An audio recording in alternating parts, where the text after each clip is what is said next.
Welcome back to MurrayMax. We have another Charlie Kirk video. As usual, I have not watched this yet. I'll be watching it with you for the first time. And just a reminder, this is a new channel, so if you like what you see, feel free to give us a follow. Here we go. All right, what's up? Charlie, right? Yes, I think I've met you before. Maybe I'm wrong. No? I don't think so. I don't come to these types of things.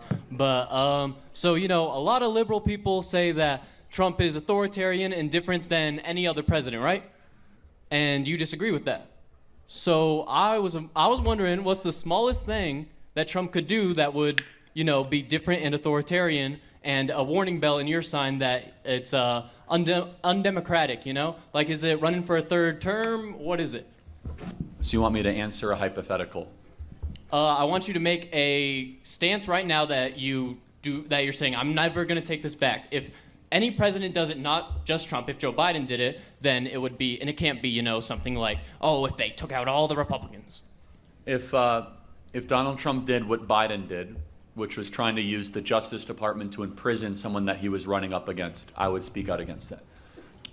Okay. That's fair. When Joe Biden used the Department of Justice to try to put Donald Trump in prison for 700 years, that's the thing that dictatorships are made of. And no one spoke out against it. In the media, we acted as if this was normal. Okay, Trump's just going to go to jail for 700 years because he's running for office. Regardless of who's president, you should not lock up the dissident leader. If Bernie Sanders runs for president, we shouldn't try to put him in jail. If AOC runs for president, we shouldn't try to put her in jail. It's bad for the country. Yeah, so like lock up crooked Hillary, that's like, I get it now. If you say lock up crooked Hillary, then that's like, trying to imprison your dissident, someone who's going against you. Yeah, well, she lost, actually. Yeah, so if you win, then it's okay. Well, no, actually, we didn't control the Justice Department at the time. You following? Okay, yeah. Right? Who was president in 2016? Yeah, it was Obama. It was Obama. Yes, when we said lock her up, that was a chant trying to say that someone who broke the law should be held accountable. There was no Justice Department that we controlled. It was Obama. Instead, you have to do you think it was wrong that Trump was hunted down by Biden's Department of Justice for 4 years? Can you disavow that? Can you say that Joe Biden himself Merrick ordered all of Garland. that? Yeah, it was Merrick Garland, who's his attorney general. It's his government. It wasn't like a separate branch of government. So can you say that was wrong? That is dictator stuff. That is third world stuff. Can you say that? Yes or no? Can you say that that was wrong? Come on, man.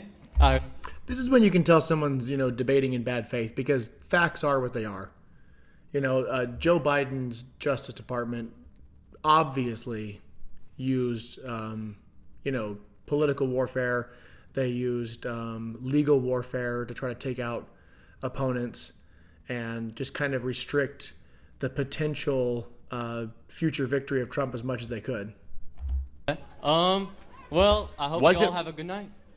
No, was it wrong that they tried to put Donald Trump in federal prison for hundreds of years? I think that they had genuine concerns. That's my point. So you're a defender of a dictatorship. Here you come up, be like, what can you say about Donald Trump being an authoritarian? You're a defender of authoritarian practices. So the hallmark characteristic of an authoritarian government is we are going to put the person who is not in political power while we hold political power in jail. They're doing it to Bolsonaro right now in Brazil. Even Putin does it to dissidents in Russia. They do it in China. And yet, you won't even say, this is wrong. This is weird. This is not good. So Joe Biden's a dictator? Of course he was. Okay. He had authoritarian tendencies in this regard. His entire government did. To say that we're going to lock up the guy that's about to become president, we're going to use the... I don't know if I would say Joe Biden is a dictator, because usually a dictator is aware of what they're doing, and he didn't seem very aware. But I would say that the people around him within his administration, and even the unnamed people who operate behind the scenes, had very dictator-like tendencies. But not quite sure Joe Biden even knew where he was half the time. But that's just a side note. Justice system is a way to cheat. That's stuff to the third world, and we should agree that's wrong, right?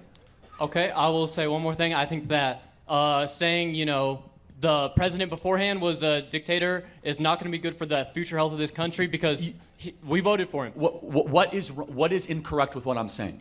Is it not a hallmark characteristic of third world dictatorships to use the system of criminal justice to put those people in jail? We march in the streets against Putin when he does it. And Joe Biden is the same as Putin, yeah? In that regard, absolutely. Yes, in that regard, actually, yes. All right, Vet, Liddy, I hope you have a great night. I mean that sincerely. I do not think... So you will not condemn Joe Biden or anyone for trying to put Trump in jail? I don't think that Trump or Joe Biden has done anything for me as a U.S. citizen to see them as a dictator.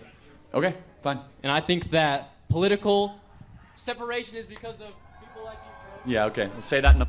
Oh, geez. Just the cowardly retreat at the end there. It's just so silly. I mean, this guy was in bad faith the entire time. It was obvious. And to pretend like Trump weaponizes his Justice Department the way that the Biden administration did. I mean, name one prominent person from the left who was part of the Obama or the Biden administration who has been completely dragged through the media and actually spent time in jail, because I can name General Flynn and Steve Bannon and all these other people, and even some of the crimes they tried to charge with Trump's cases were things where they had to upgrade what would even normally be a misdemeanor to a felony just so they could extend the statute of limitations. And then the whole court pursuit of his valuation of Mar-a-Lago, where even the bank said, you know, we got paid on this. To say that Mar-a-Lago is worth less than $20 million, there's smaller plots of land nearby that sell for more than $20 million in that part of Florida, which is just, you know, I mean, everybody with a brain either stayed silent because they were biased or they openly said, this is absurd. But this was kind of like a anticlimactic Charlie Kirk video, but either way, they're always some fun. This guy was a total coward, even runs off the end, you know, running his mouth and stuff. But thanks for tuning in. I'm going to be pumping out some more videos. Thanks for watching MurrayMax, and feel free to hit that like and subscribe button.